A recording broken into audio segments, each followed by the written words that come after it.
Okay, so I was asked how do you make a copy of the presentation? So I'm in a Google Classroom and I'm going to go down to the Google Site Final Project. I'm going to click on the 7 Habits presentation and I'm going to open the slide template.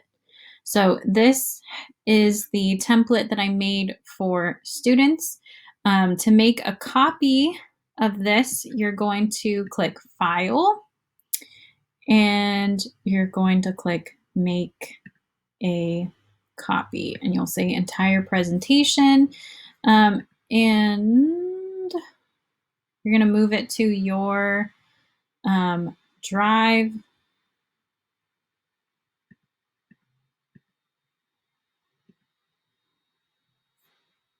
Select and make a copy.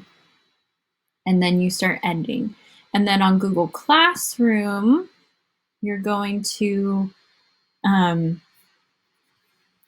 it right here. So you will change your copy so that it says 7 Habits Google Slides presentation, and then add your name, and you can take out the copy of. So let's say something like student